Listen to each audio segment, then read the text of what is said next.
Dampak positifnya kita lihat dulu ya. Kalau kita ngebornya sampai ke reservoir, dampak positifnya itu ya keluarnya energi uap untuk bisa sebagai penggerak atau pembangkit tenaga listrik kan. Itu yang ini yang bisa kita ini kan.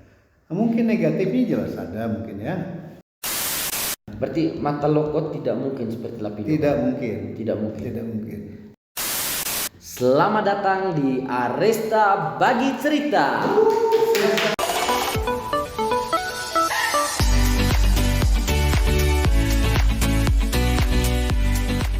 Teman-teman, malam hari ini kami kedatangan narasumber yang luar biasa, membahas dengan tema yang sangat luar biasa pembahasan pada malam hari ini, teman-teman.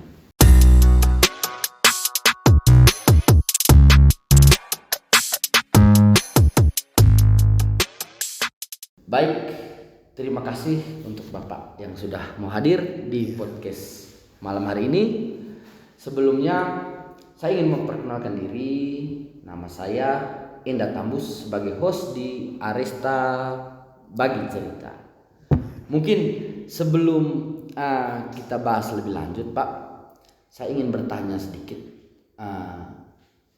Saya ingin bertanya atau ingin Bapak untuk memperkenalkan diri, Pak. Baik. Bapak ini sebagai apa ya? Dan tema yang kita bahas ini apa, Bapak, untuk malam ini? Ya, malam ini sebagaimana yang sudah dikemukakan bahwa ingin memahami sedikit mengenai geotermal. Geotermal, siap Bapak. Ya, oke. Baik, kita akan membahas soal geotermal yang lagi hangat dibicarakan masyarakat Ngada. Bapak, sebelumnya mohon maaf saya ingin bertanya soal background Bapak. Iya. Bapak soal pendidikan, pengalaman bekerja, dan sekarang Bapak tinggal di mana? Iya. Baik, terima kasih. Saya sendiri nama saya Asnawir Bapak Nasution. Saya sebelumnya sebagai sebagai karyawan pemerintahan Kementerian Energi dan Sumber Daya Mineral, tapi sampai tahun 2006. 2006. Ya. Dari tahun berapa, Bapak? Dari tahun 79 sampai tahun 2006 tadi. Iya, Pak. Nah, setelah itu pengangkatan biasa sebagai pegawai negeri. Nah, di dalam perjalanannya kita kemudian dididik juga, bukan hanya sebagai karyawan aja, tapi sebagai saintis. Saintis itu ya mencari ilmu kan, karena bidang kita, background saya sebenarnya geologi. Kemudian saya diberi kesempatan untuk mendalami geotermal di Jepang tahun 1981. Nah, kemudian setelah itu berkembang, tahun 1985 saya diberi kesempatan melanjutkan pendidikan untuk master program di Australia. Itu tadi. Berkaitan dengan geotermal juga, Pak. Berkaitan dengan gunung api. Gunung api. Jadi kita itu ini dengan gunung api, memahami gunung api itu dari apanya? Dari kita sebut sebagai petrogenesa. Genesa batuan magma itu bagaimana bisa muncul sampai ke permukaan gitunya.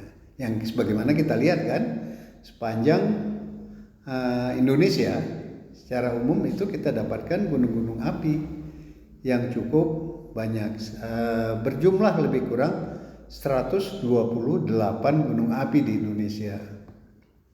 Nah, 128 itu ada sekitar 80 itu yang mempunyai pos-pos gunung api.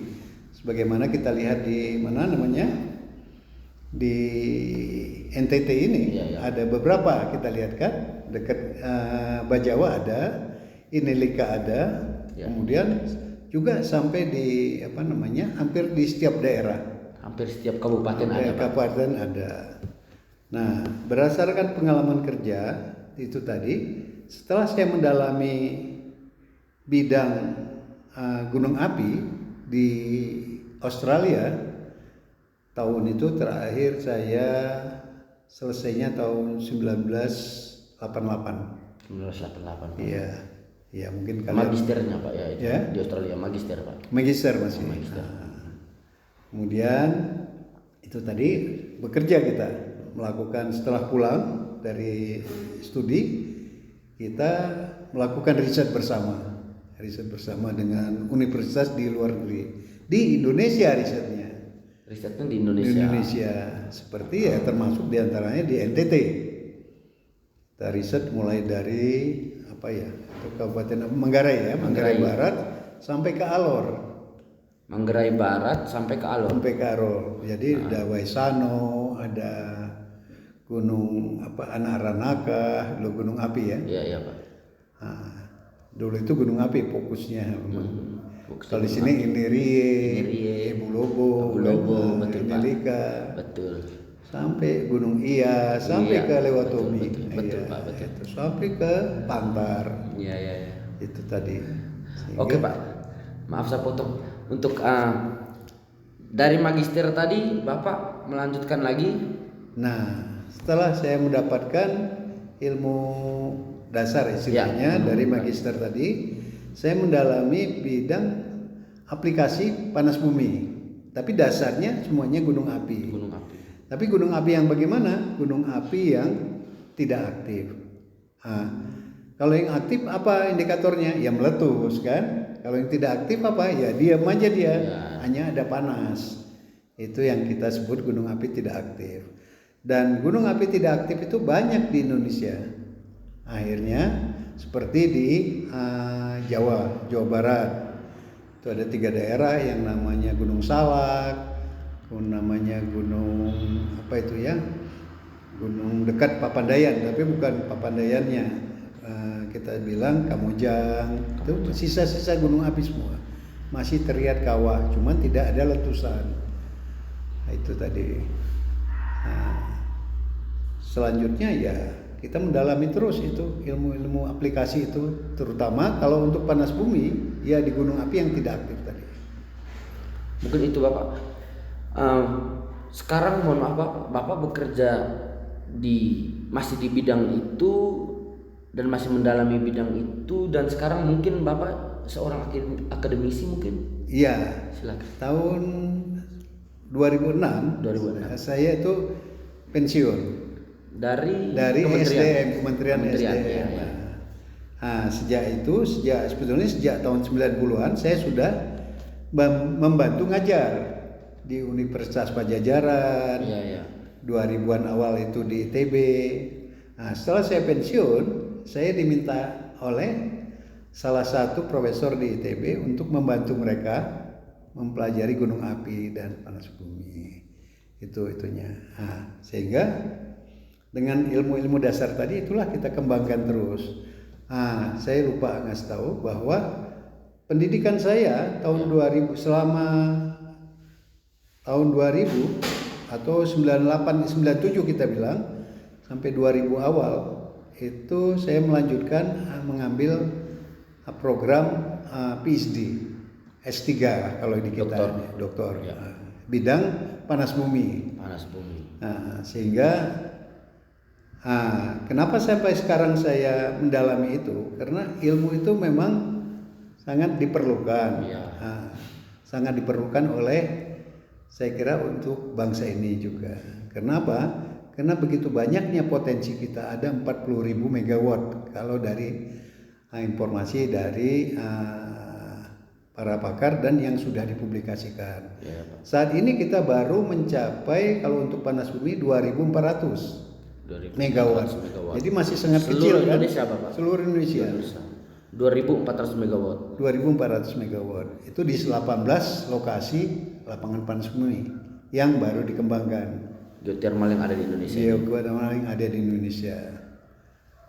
Nah, kan berarti masih berapa persen baru kan? Iya. Sekitar 5%. Sekitar 5%. Jadi yang 35%-nya kemana kan? Itu belum dilakukan pengembangan karena menyangkut teknologi, menyangkut pendanaan, itu semua berkaitan dengan itu. Ya. Berarti dari 18 titik ini masih ada potensi lain Pak di Indonesia ini? Masih banyak. Masih banyak, untuk iya. berpotensi untuk Ada, mengelola geothermal. betul. Ada, kalau saya tidak salah itu ada di 200-an 200 titik. Itu 35%-nya tadi itu tuh, Yang belum 35% dimanfaatkan. ya. Itu Banyak, Bapak, masih ya? banyak. Masih banyak. Karena kita mengantisipasi ke depan juga. Iya. Gitu. Nah, kenapa antisipasi? Bahan bakar kita ini semakin lama makin berkurang. Menipis, ya, betul. Nah, sekarang kalau dulu kita mungkin pernah dengar kita sebagai eksportir minyak, sehingga kita menjadi anggota OPEC. Saat ini kita sudah bukan eksportir lagi, tapi importir.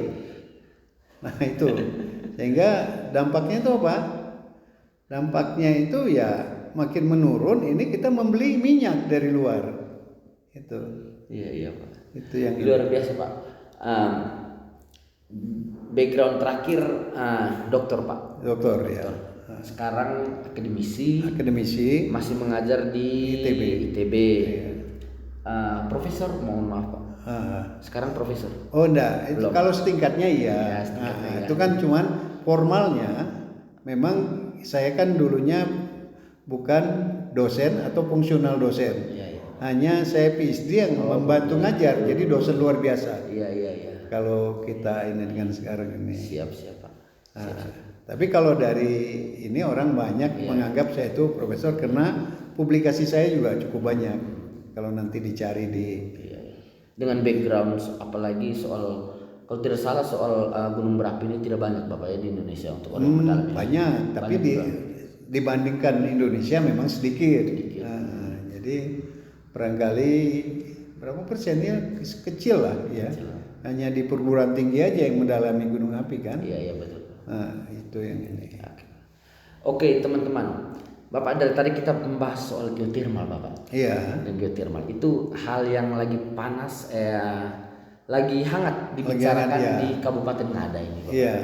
Terkait mungkin nanti kita pembicaraannya fokus kepada geothermal yang ada di Mataloko. Oke. Mungkin seperti itu Bapak. Baik. Bapak mohon maaf, saya bisa katakan Bapak ini seorang ahli karena dari basic dan pengalaman kerjanya juga di bidang itu Bapak. Iya. Mungkin Bapak bisa menjelaskan sedikit apa itu geothermal kepada masyarakat. Ya, sederhananya geothermal itu kan geo kita bilang kan. Ya. Geo itu bumi.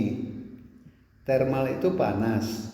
Jadi geothermal bumi yang panas kan gitu. Iya, Bapak. Nah, itu istilah ininya aja. Nah, apa ciri geothermal itu kan itu pertanyaannya. Iya. Ya diantaranya ya air panas yang mudah kita lihat kan. Kemudian ada sebetulnya yang kita bilang fumarol atau tanah panas. Cirinya dia keluar uap aja dari tanah itu. Nah, misalnya kita ambil contoh di sini, boleh ya? Boleh. Contoh boleh, di Mataloko. Ya.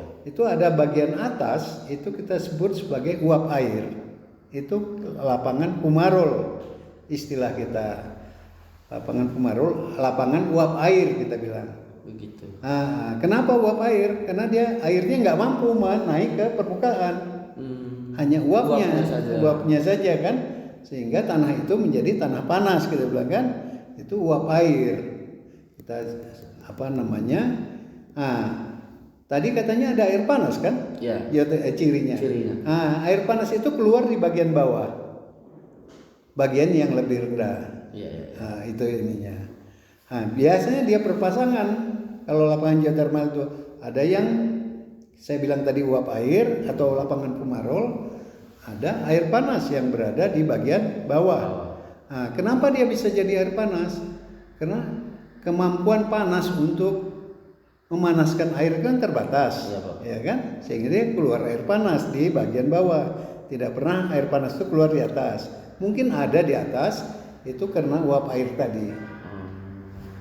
Mungkin ada kawah, ada apa ya kecil-kecil ya di bawah tanah. Itu lebih banyak dipanasi oleh uap panas tadi. Jadi geothermal tadi geo berarti bumi, thermal berarti panas ya. Baik. Kalau jenis-jenis geothermal Bang? ada. Mohon maaf Bapak, saya ini orang awam yang boleh. bertanya, tidak kurang paham soal geothermal seperti itu. Sebenarnya hampir sama. Ada 3 jenis sebetulnya. Ada 3 jenis. Panas bumi ini kan, ada yang tidak berpengaruh dengan gunung api, dengan sisa gunung api kita bilang kan. Dia bisa aja panas itu muncul di daerah sedimen. Sedimen itu kita sebut yang mudahnya itu adalah sedimentasi, transportasi, endapan itu biasanya ada di bawah. Nah, di lingkungannya itu laut bisa. Nah, bisa juga terdapat geotermal di situ. Di laut, Bapak? Iya. Kenapa? Kan geo tadi bumi panas kan? Ya. Panasnya itu hanya bukan dari gunung api. Iya. Panasnya itu bisa dari gas CO2 yang membawa panas. Itu bisa juga, cuman tidak tinggi suhunya. Itu beda dengan yang dari gunung api tadi, sisa gunung api ya. Itu jenisnya. Geo atau kita sebut sebagai geopressure. Iya. Geopressure. Itu jenisnya. Yang saya ingat sementara ini 2 itu tadi. Lingkungan sedimen disebabkan oleh gas-gas CO2, ada panas tapi tidak tinggi. Misalnya di mana? Kita contoh misalnya ya. Di Irian itu nggak ada gunung api kan? Iya. Tapi ada air panas. Nah, dari mana air panasnya? Itu mungkin dulunya kita sebut dari batuan sedimen. Sedimen ini kenapa? Mengandung CO2 gasnya, dan juga apa yang kita bilang itu sebagai kita sebut sebagai kalau batuannya itu batu kapur. Batu kapur itu di sini itu mungkin kurang kalau di daerah ini. Tapi di utara seperti Sirung itu ada batu kapur.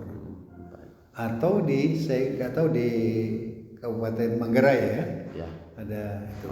Nah, itu biasanya dia di laut kan, tapi dia terangkat. Oh ya, seperti kalau kita lihat di sini di timur.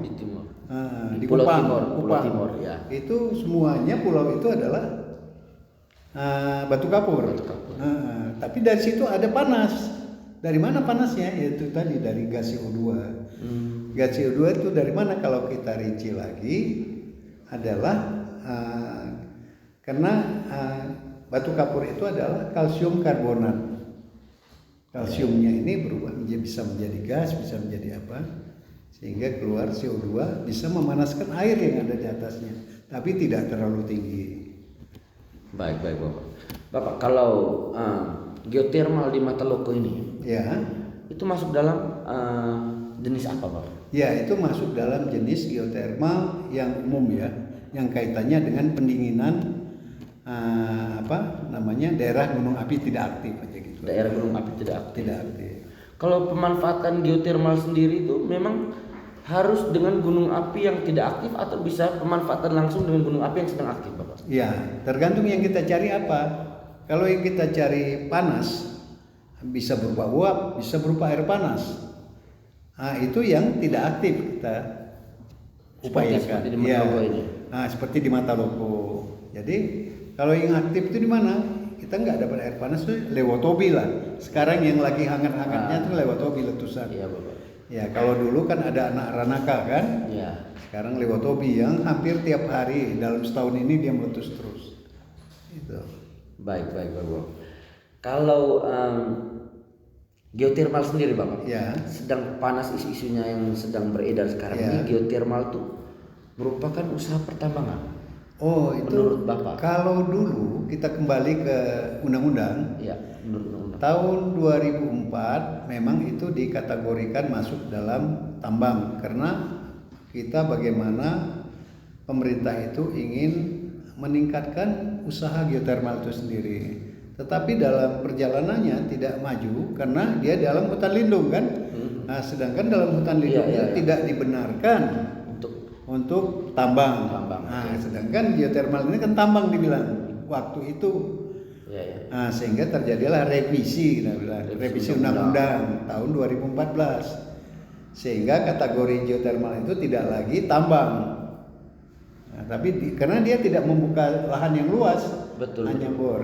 Begini, saya kebetulan basicnya saya juga kehutanan, Bapak. Ya. Setahu saya bahwa daerah hutan lindung Ya. itu merupakan daerah konservasi. Iya. Tidak boleh dieksploitasi. Nggak boleh dieksploitasi, betul. Terus menurut undang-undang tidak salah 14. nomor 21 Bapak kalau Iya. tidak salah, itu menyatakan bahwa geotermal itu bukan merupakan tambang. Iya, betul. Sehingga kaget juga saya. Ya. Daerah konservasi bisa Dimanfaatkan untuk geotermal. Ya, itu tadi. Ya, itu tadi, sehingga karena dia tidak membuka lahan yang luas.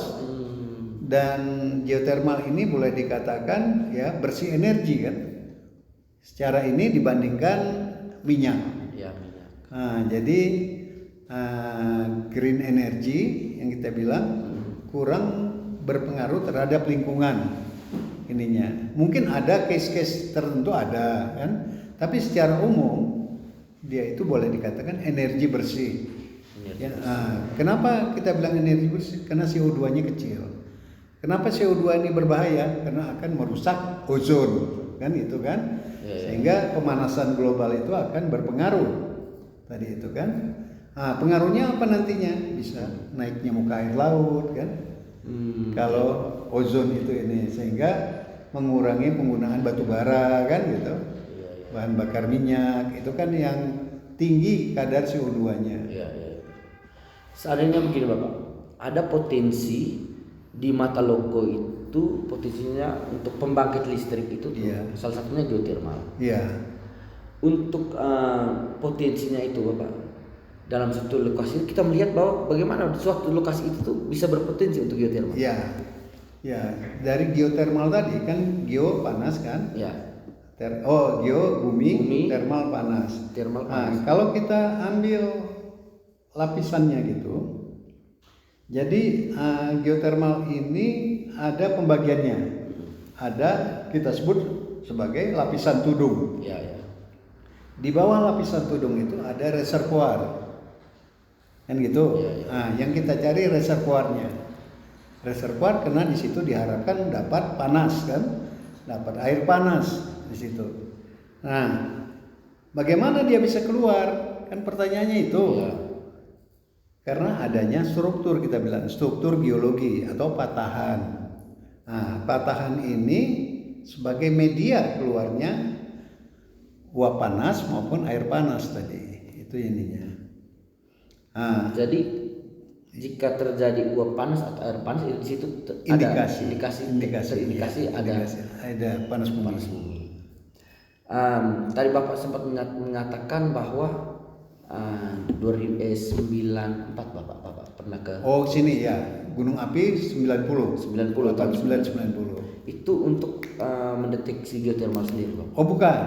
Waktu itu kita pure riset Gunung Api. Jadi Gunung Api itu tujuannya untuk mengetahui genesanya dari magma mana dia, apakah dia dari dapur magma yang dalam yang kita sebut sebagai dapur magma itu dapur magma itu kedalamannya sampai 30 kilo ke bawah permukaan, sedangkan kantung-kantung magma yang dangkal tetap ada juga kan, itu bisa 5 kilo bisa dari mana mendeteksi? Itulah dibangun pos-pos gunung api untuk memantau aktivitas gunung itu. Tujuannya apa? Untuk mengurangi dampak tadi kan, dampak terhadap masyarakat yang tinggal di sekitar itu tadi. Makanya pemerintah itu membuat zonasi gunung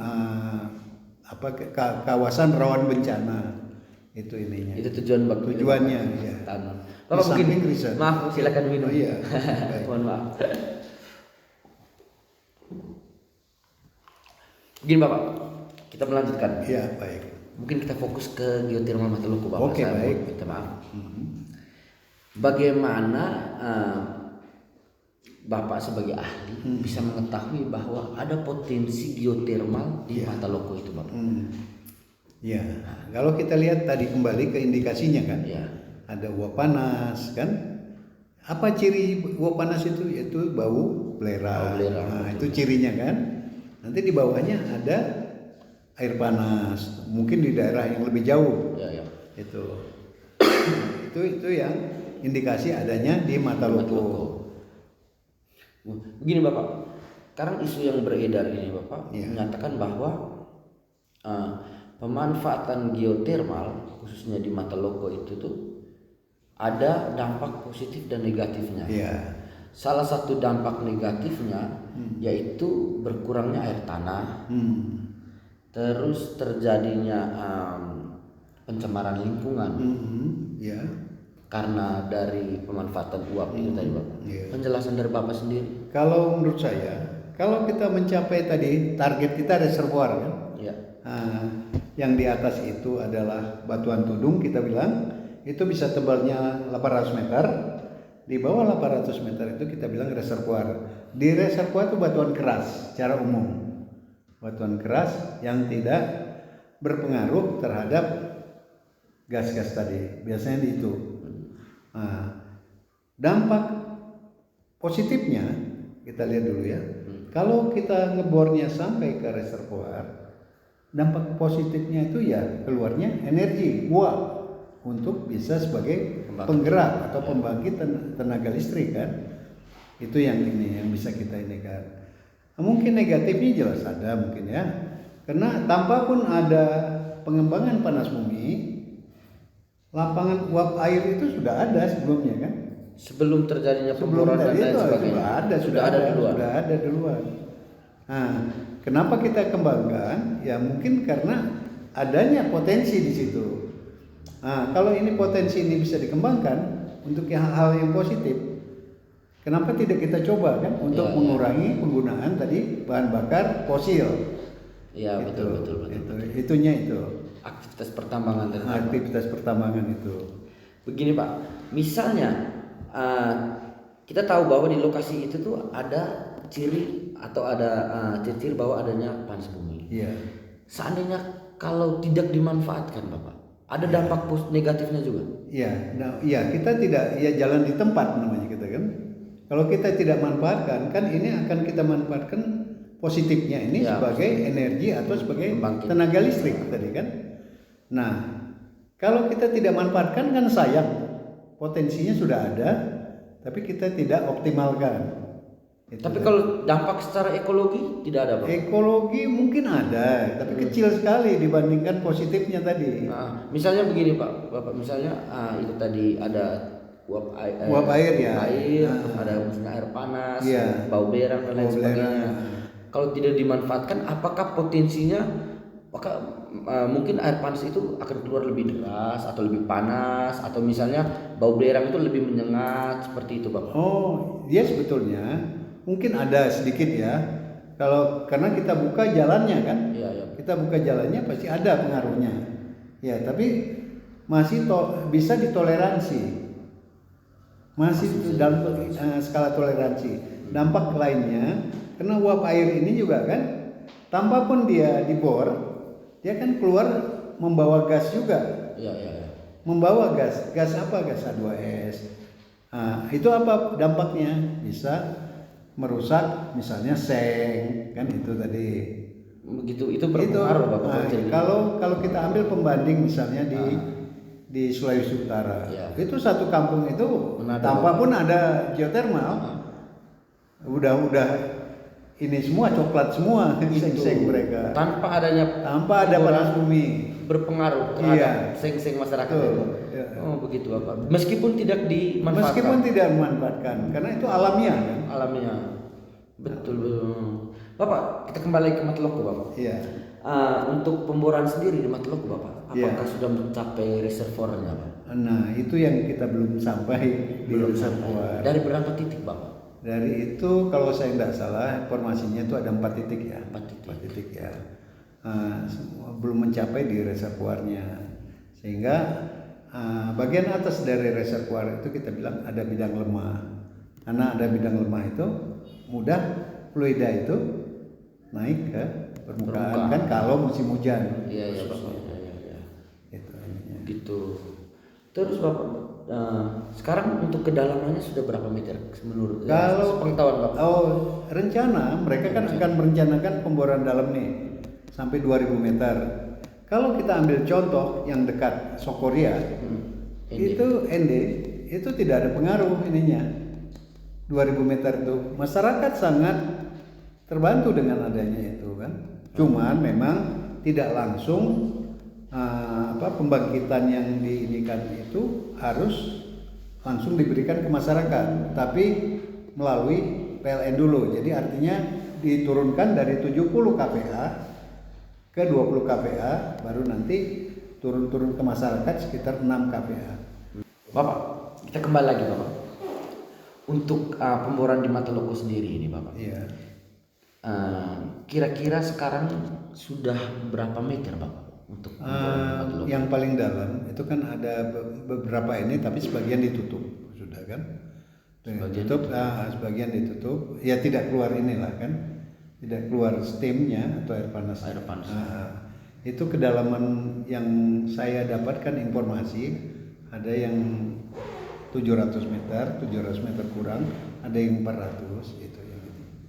Artinya itu bahwa pemboran itu masih saya bilang di lapisan penutup tadi, atau kita bilang caproknya, lapisan penutupnya. Begitu Pak. Mohon maaf Bapak ya. Untuk pemboran sendiri itu Bapak. Yeah. Jika kita tidak mencapai titik kedalaman, apa dampaknya? Dampaknya dan apakah kita akan terus bor? Iya, itu memang program itu kan target kita mencapai reservoir. Tadi. Reservoir itu kedalamannya dari hasil studi ya. Studi itu apa hasil studi yang kita gunakan adalah biasanya magnetic telluric. Itu memang awam sangat. Sangat ini, tapi paling ininya itu dengan alat tersebut kita punya target kedalaman tertentu sampai bisa 1000-1500 meter, bahkan sampai 2000 meter. Nah, mungkin yang dipertanyakan apa dampaknya ya? Dampak dan pemboran maksimal itu Bapak, itu kita harus berhenti di kedalaman berapa? Misalnya tidak dapat, kita harus berhenti di kedalaman berapa? Kita tetap berhenti kan? Tetap. Tapi range-nya ya, kita ini range. Range itu antara 1.500 sampai 2.000 meter kan gitu. Bisa di 1.700, bisa maksimum 2.000 meter kan gitu. Itu dari hasil studi awal kan. Kalau pemboran itu sendiri sudah ditentukan harus sekian kedalamannya. Berapa Bapak di Mataloko? Kalau di Mataloko kita rencanakan, itu yang direncanakan oleh pihak pengembang. Itu maksimum 2.000 meter. 2.000 meter. Rencana ininya. Jadi kalau seandainya belum mencapai titik tadi, itu pemboran itu dihentikan. Dihentikan. Karena sudah program kan, sudah rencana. SOP-nya sampai 1.700 atau 2.000 meter ya kita stop. Bapak, kita kembali kita bahas soal teknis pemboran Bapak. Teknis ya. Jadi gini, yang beredar di masyarakat itu, pemboran ini menggunakan air Bapak ya. Air untuk sirkulasi. Jadi begini, ada pipa yang membentang di sekitar jalan. Sepanjang jalan. Itu ada 2 pipa. Yang beredar di masyarakat bahwa pipa satu ini untuk mengalirkan air ke dalam titik pemboran, dan pipa satu ini untuk membuang lumpur Bapak. Enggak. Bapak mungkin bisa menjelaskan hal itu Bapak. Enggak, jadi itu dua-dua itu untuk nyedot air sebenarnya. Dua-dua untuk nyedot air. Tanpa membuang apa-apa. Jadi nanti kotoran bor itu kita bilang cutting itu akan ditaruh di atas. Itu kan apa kita bilang? Itu kan limbah kan? Kita nggak boleh buang limbah sembarangan. Iya. Akan mencemari air. Itu untuk air aja tuh. Berarti dalam 2 pipa ini tidak membuang apa-apa. Tidak buang apa-apa. Air Kecuali yang disedot hanya untuk bantu pemboran. pemboran. Permisi Bapak, itu berpengaruh terhadap geotermal ini dan juga penyedotan air ini nih berpengaruh terhadap kurangnya air tanah atau sumber air di Enggak. sekitar situ. Karena nanti kan begini, kan kita bor itu SOP-nya itu, misalnya sampai 800 meter, kita namanya grouting atau cementing gitu. Jadi tidak boleh ada yang masuk lagi air atau yang keluar. Jadi pipa itu yang diameternya bisa mencapai awalnya itu 12 in, itu yang kita cementing sampai kedalaman 1000 meter tadi. Terus jadi yang kita ambil kan reservoir tadi kan? Ya, Reservoir itu 800 ke bawah kan? Bisa 1000 meter ke bawah. Nah, di reservoir itu kan batuan keras, batuan permeable kita bilang. Permeable itu tidak berpengaruh terhadap ininya. Yang karena kita semen. Jadi batuan yang keras tadi dia berupa retakan-retakan. Dengan adanya retakan-retakan itu, disitulah terakumulasinya uap atau air panas. Karena begini Bapak, ketakutan masyarakat bahwa akan terjadi keluarnya lumpur panas seperti Lapindo. Nah, ya. Baik. Kita ini berada di lingkungan gunung api. Ya, ring of fire. Gunung api itu artinya batuannya juga batuan gunung api. Sangat berbeda dengan apa yang kita lihat di Lapindo Jawa Timur. Ya.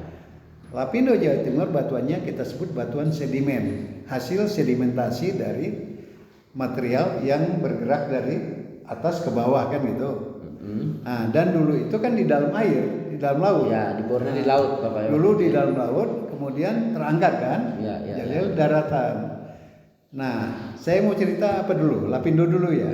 Ya perbedaannya Bapak, Lapindo dengan Mataloko di Jadi Lapindo itu kan saya bilang tadi batuan sedimen. Ya, ya. Nah, apa yang mereka mau cari kan itu pertanyaannya kan? Ngapain ngebor di Lapindo? Yang mereka mau cari adalah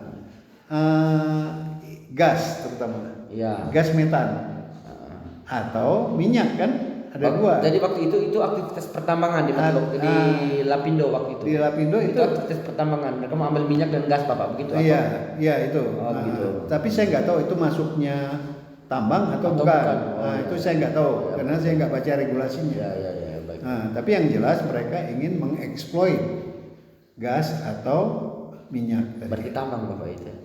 Oh enggak, iya boleh juga mungkin mereka sebutkan. Kalau pemahaman tambang itu menggunakan air ya, menggunakan lahan yang luas kita begitu. tambang itu tambang seperti batu bara. Jadi meninggalkan meninggalkan lubang-lubang. Sedangkan minyak ini bisa dilakukan di laut atau bisa dilakukan di darat.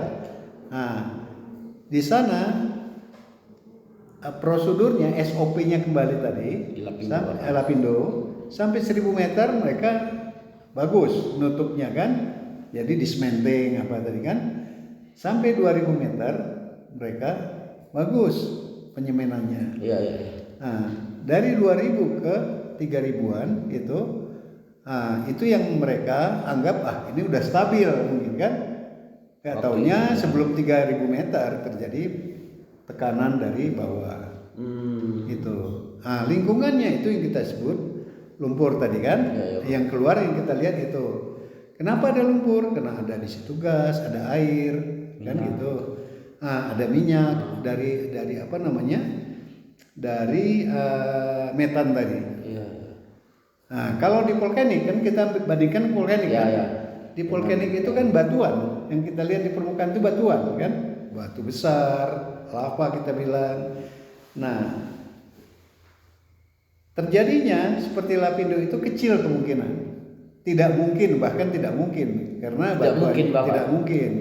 Karena batuannya batuan keras. Ya.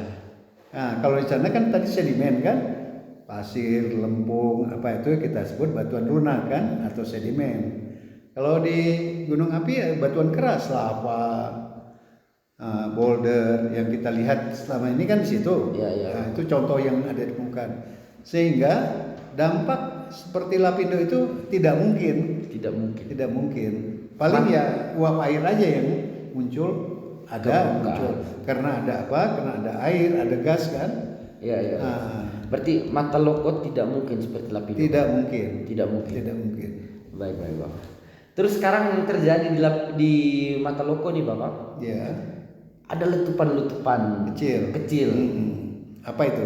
Letupan-letupan kecil yang kemarin kami sempat bahas dengan para masyarakat itu bahwa kalau letupan ini terjadi sebelum adanya pemboran. Iya, ada. Itu letupan apa, Bapak Itu bisa jelaskan? kita sebut sebagai letupan gas. Letupan gas. Gas itu kan meskipun tanpa pemboran, Bapak. Tanpa pemboran juga ada. Letupan Juga kecil-kecil bubble itu ada. Ya, kenapa? Kan pertanyaannya itu. Karena lingkungan kita itu di bawah itu batuan sedimen yang keras. Sedimen ini membawa CO2. CO2 ini begitu kena air di dekat permukaan ya, kan jadi letusan. Seperti bleb gitu. Jadi bukan letusan sih. Berarti itu hal yang normal, Bapak? Normal. Bukan hal yang negatif. Bukan. Normal. Itu sekali. alam aja itu. Benar-benar, Bang. Karena isu yang beredar bahwa ini akibat dari pemboran. Begitu. Kami juga orang awam kurang memahami hal itu, makanya kami bertanya kepada Bapak.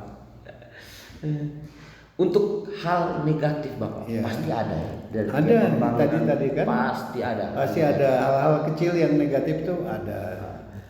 Misalnya, Bapak ya, kan Bapak tadi mengatakan bahwa mata loko ini tidak mungkin seperti Lapindo. Tidak mungkin seperti Lapindo. Kalau seandainya hal itu terjadi, Bapak, mitigasinya seperti apa dan teknologi apa yang sudah disiapkan di lokasi, Bapak, untuk menghalau hal itu, Bapak? Kalau yang kita selama ini lakukan monitoring, terus dikontrol. Monitoring. Monitoring, pengawasan kan? Ya, pengawasan. Apakah itu H2S-nya yang kita monitor atau CO2-nya kalau memungkinkan kan gitu. Ya. Itu yang perlu kita ini kan. Yang banyak itu adalah uap air. Misalnya ada dekat itu ada kadang-kadang burung mati kan? Begitu, Bapak. Iya, di sekitar itu ada mati. Kadang-kadang aja itu kan. Itu meskipun tanpa pemboran tetap. Tanpa pemboran ada aja. Saya harus tegaskan itu, Bapak. Itu. Tanpa pemboran tetap ada efeknya itu. Ada. Terhadap binatang.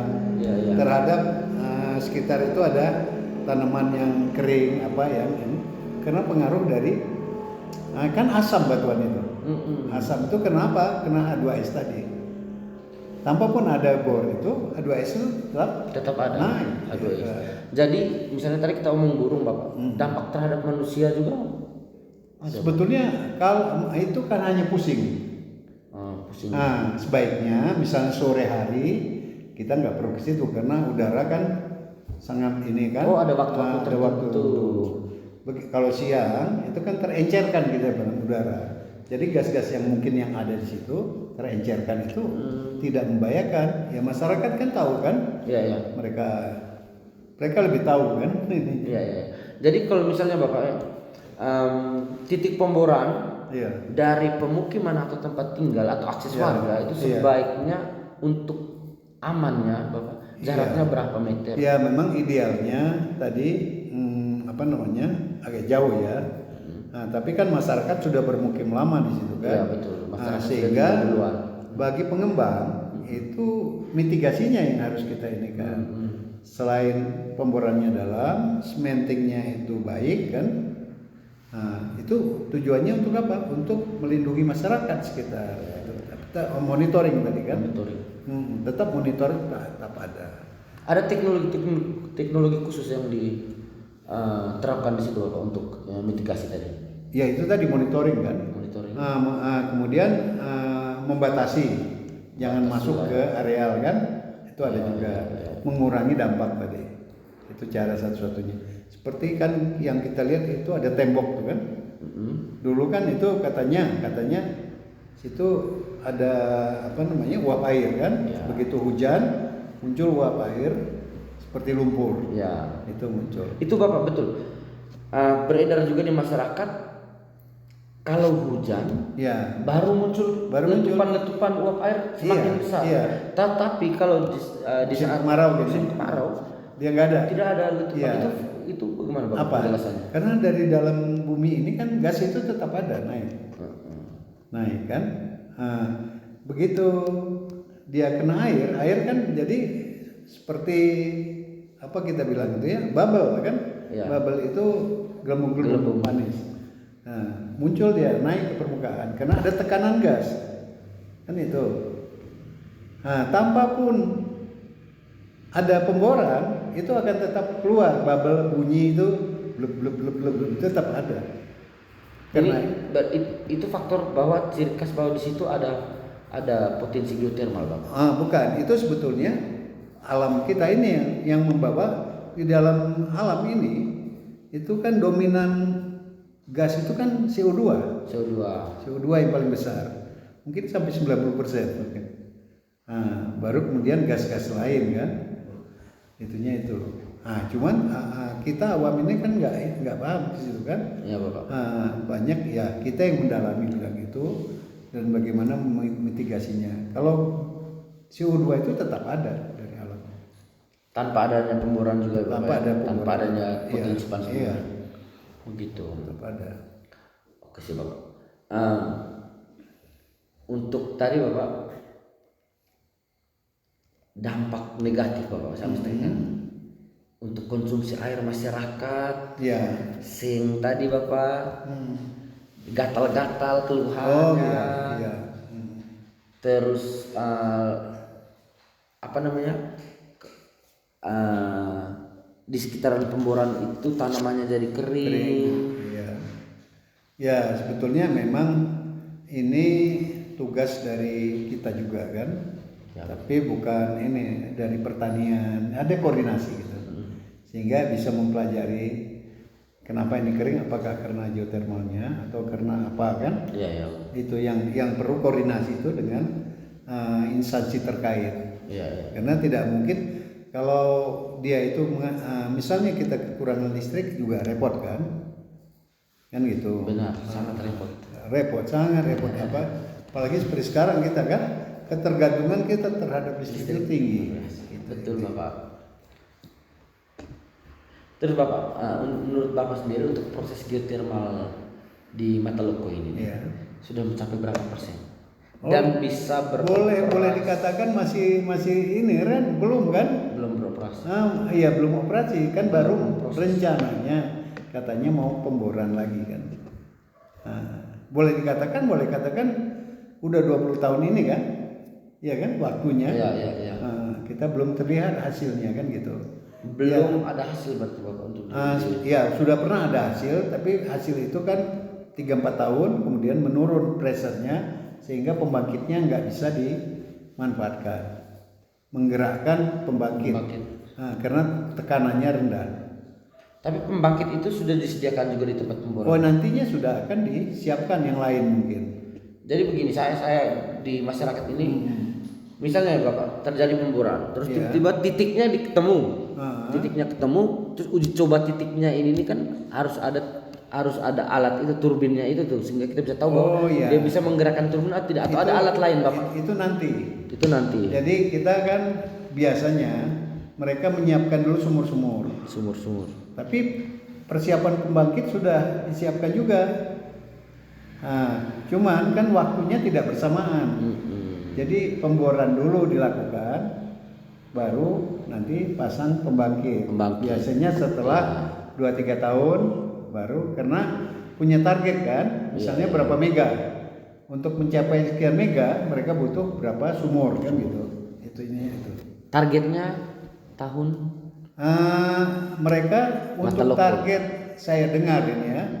Untuk target pemborannya mungkin tahun depan mulai. Tahun depan Bapak.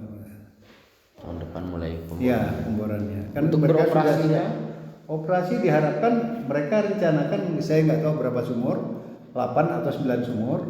Kan itu dulu yang di ini. Apakah di dalam itu nanti setelah 3 sumur mereka pasang pembangkit, itu memang bukan kewenangan saya kan. Benar. Saintifiknya saya bisa ini. Terima kasih untuk penyampaian yang luar biasa Bapak. Yang terakhir Bapak, mohon maaf, mungkin ada pesan dari Bapak untuk para penonton Arista Bagi Cerita ini terkait situasi geotermal saat ini yang menurut Bapak itu seperti apa? Jangan misalnya ada kekhawatiran warga dan lain sebagainya, apakah proyek ini terus harus berjalan dan lain sebagainya untuk masyarakat?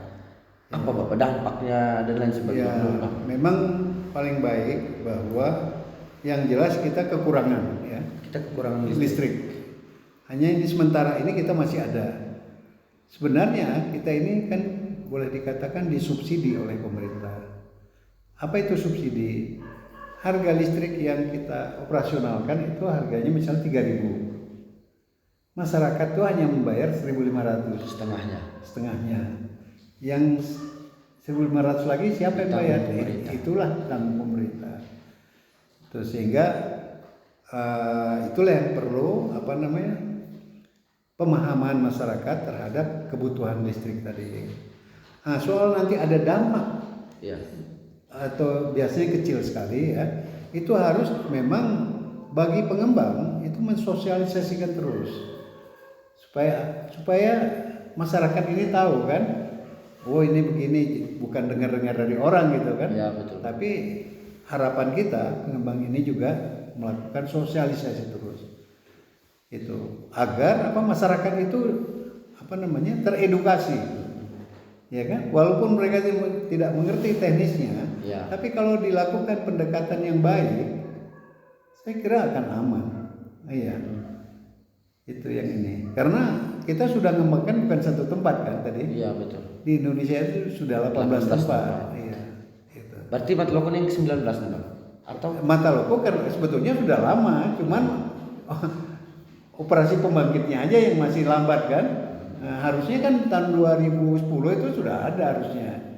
Kan gitu. Karena antara 2010 2015 mereka sudah memproduksi juga walaupun kecil ya. 3 tahun atau 4 tahun gitu.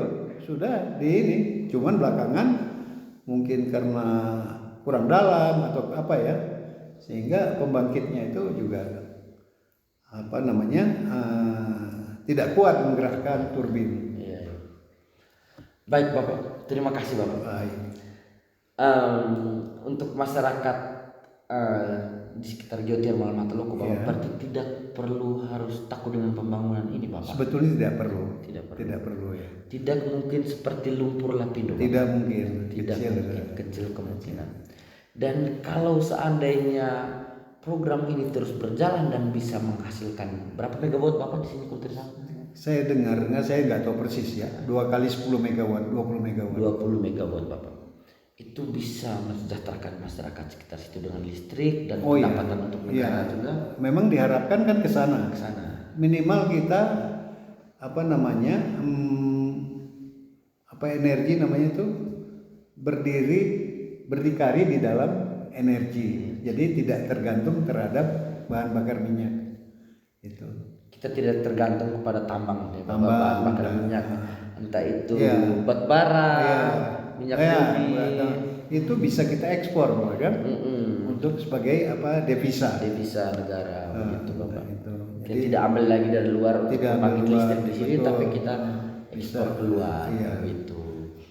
Jadi teman-teman penonton Arista Bagi Cerita, untuk masyarakat sekitar geotermal Matloko seperti yang sudah dijelaskan oleh Bapak tadi, bahwa kita tidak perlu takut dan juga tidak perlu khawatir bahwa ini akan berdampak buruk. Mungkin seperti itu penjelasan dari Bapak tadi. Mungkin menurut Bapak juga kita harus tetap mendukung program pemerintah berkaitan dengan kemandirian energi seperti itu, sehingga jika kita punya batu bara atau minyak, kita bisa ekspor ke lain tempat tanpa merusak daerah sekitar kita, seperti khususnya di Matloko, karena memang kita di Ngada ini tidak punya pertambangan kecuali pertambangan pasir naru. Oke. Next Bapak, kami dari Arista Bagi Cerita mengucapkan banyak terima kasih sudah mau hadir, sudah mau menjelaskan kepada masyarakat berkaitan dengan geothermal itu. Kami sangat berterima kasih. Teman-teman, ambil yang baik, buang yang buruk. Kalau teman-teman percaya hal itu, mari kita sama-sama membangun Ngada jadi lebih baik. Seperti itu. Bapak, terima kasih banyak. Sehat selalu. Saya mewakili teman-teman mengucapkan terima kasih Bapak. Sama-sama. Terima kasih siap Bapak. Oke, teman-teman, Arista Bagi Cerita. Sampai jumpa di episode selanjutnya.